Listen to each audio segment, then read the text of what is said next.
안녕하세요. 오늘은 실제 크레임 사례에 대해서 좀 말씀을 드리려고 합니다. 청소 일을 하다 보면 크레임은 사실 피할 수가 없습니다. 중요한 건 크레임이 있느냐 없느냐가 아니라 그 상황에 어떻게 대응했냐입니다. 오늘은 같은 크레임이지만 대응 방식에 따라 결과가 완전히 달라졌던 실제 구조를 한번 살펴보도록 하겠습니다. 초보분들이 클레임을 과하게 두려워하는 이유가 뭘까요? 네. 초보분들은 클레임이 들어오면 바로 이렇게 생각합니다. 아, 큰일 났다. 사업 망하는 거 아니야? 그래서 사과부터 하고 무조건 맞추려고 합니다. 문제는 이 대응이 상황을 끝내는 게 아니라 오히려 키우는 경우가 많다는 겁니다. 네. 사례 첫 번째. 기준 없는 대응의 결과. 첫 번째 사례입니다. 작업 봉의가 말로만 정리된 현장이었습니다. 작업 후 고객이 추가 요청을 했고 작업자는 그 정도는 해드려야 하나? 라는 생각에 추가 작업을 진행하였습니다. 결과는 감사 인사가 아니라 또 다른 요구였습니다. 기준이 없으면 한 번의 양보가 끝이 아니라 시작이 되는 겁니다. 네. 사례 두 번째. 기준을 제시한 대응의 결과.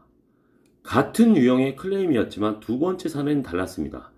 작업 전 범위와 제외사항이 정리되어 있었고 클레임이 들어왔을 때 감정 대응이 아니라 기준을 다시 설명했습니다. 결과적으로 추가 비용 협의로 이어졌고 관계도 깔끔하게 정리됐습니다. 클레임이 손해가 아니라 정리의 계기가 된 경우입니다. 클레임의 본질은 결과가 아닙니다. 많은 분들의 클레임을 결과 문제라고 생각합니다. 깨끗하지 않다. 아, 이거 마음에 안 든다. 하지만 실제로는 결과보다 기대치 관리 문제가 문제인 경우가 대부분입니다. 기대치가 정리되지 않으면 아무리 잘해도 불만은 생깁니다. 잘못 인정과 기준 설명은 다른 경우예요. 여기서 가장 많이 헷갈리는 부분이 있습니다. 사과와 인정. 이 부분은 다릅니다. 불편함에 대한 공감은 당연히 필요합니다. 기준이 지켜졌다면 잘못을 먼저 인정할 필요는 없습니다. 기준을 설명하지 않고 사과부터 하면 책임을 떠안게 됩니다. 그래서 교육 현장에서 클레임을 대응을 가르치는 방식은 교육할 때 클레임 질문이 나오면 이렇게 정리합니다. 이 상황에서 기준 문서가 있었는지, 작업 전 설명을 했는지, 이 두 가지가 없으면 대응이 아니라 감정 싸움으로 흘러갑니다. 그래서 기술보다 먼저 대응 구조를 잡습니다. 그러면 클레임을 줄이는 가장 현실적인 방법은 어떤 것들이 있을까요? 클레임을 줄이는 가장 현실적인 방법은 완벽하게 청소를 하는 게 아니라 기준을 문서로 남기고 설명하고 확인을 받는 겁니다. 이 과정이 있으면 클레임의 강도 자체가 달라집니다. 예. 그 현실적인 예시를 또 들어드리면 최근에 저한테 있었던 경우예요. 예를 들어서 저희가 화재 청소가 지금 주된 메인 현장입니다. 겨울이다 보니. 그래서 최근에 그 치킨집을 청소를 한 경우가 있었어요. 근데 이제 치킨집이 제일 많이 사용하는 그 설비가 어떤 거가 있을까요? 예, 튀김기입니다. 튀김기. 근데 이 튀김기가 사실은 물에 엄청 약해요. 물이 닿으면 안 됩니다. 근데 잘 생각해 보세요. 불난 식당인데 그 그름이랑 뭐 분진들이 다 그 설비에 가라앉았을 거 아니에요. 근데 현실적으로 물을 사용하지 않고 그 그름을 닦아낼 수가 없단 말이에요. 그래서 그 튀김기가 그 고장 나는 경우가 진짜 뭐 100대에 한 대 정도 발생합니다. 근데 이게 고장의 원인이 사실 정확하지가 않아요. 왜냐, 저희가 그 배선 부분에 대해서는 절대 물을 사용하지 않거든요. 예. 근데 튀김기가 작동을 안 한다. 그러면 고객 입장에서는 짜증 나죠. 당연한 겁니다. 예. 근데 현실적으로는 이 습한 환경 때문에 하루 정도 이 건조가 되게 되면 이 튀김기가 또 정상 작동을 하는 경우가 99% 이상이에요. 근데 이거를 저희가 고지를 안 할 경우에는 고객 입장에서는 그냥 미쳐서 날뛰는 경우가 발생을 해요. 예. 이 말 한마디 혹은 뭐 텍스트 혹은 계약서상에 이거를 저희가 명시했다면 이런 일이 발생할까요? 그럼 선택 자체를 고객한테 주는 거예요.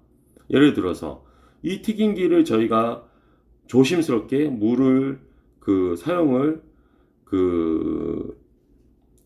필수 부분만 사용하지만 그래도 고장날 확률이 있다라는 고지. 그래서 이런 경우에는 차라리 예, 이 튀김기를 교체하거나 청소를 안 하시는 게 나을 수도 있다라고 고지를 했을 때, 그러면 고객이 판단할 거 아니에요. 이런 리스크가 있으면 나는 차라리 청소를 하지 않고 이거를 화재 보험을 보면 가재 부분에 대한 보상이 따로 있습니다. 그럼 폐기 처분하고 감가상각된 부분을 보상을 받고 튀김기를 교체하는 방법이 있는 거거든요. 생각보다 변수에 대한 대처 방법은 많아요. 이런 것들이 해결 방법일 수도 있는 거죠. 그렇기 때문에 이 크레임은 발생을 안 할 수가 없어요. 어떤 청소를 하시든 입주 청소를 하시든 전기 청소를 하시든 특수 청소를 하시든 화재 청소를 하시든 발생을 합니다.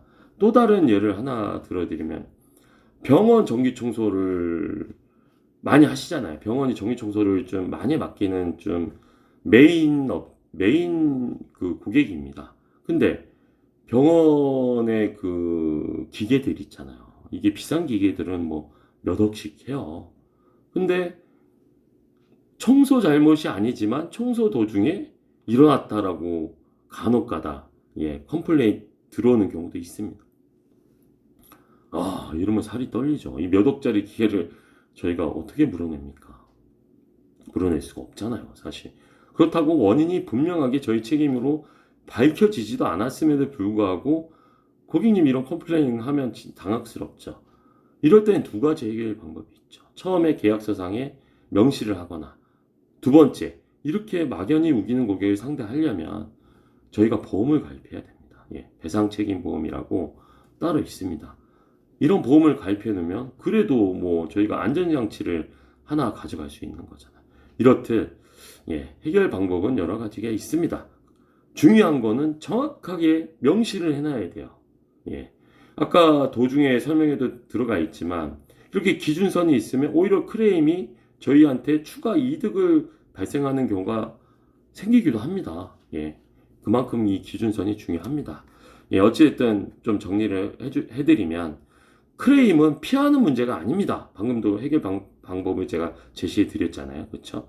관리의 문제인 거예요. 같은 상황에서도 어떤 기준으로 대응하느냐에 따라 손해가 될 수도 있고 관계를 정리하는데 계기가 될 수도 있습니다. 이 차이를 만드는 건 기술이 아니라 구조와 기준입니다. 이걸 알고 가느냐, 현장에서 부딪혀서 배우느냐가 결과를 완전히 나눕니다. 감사합니다.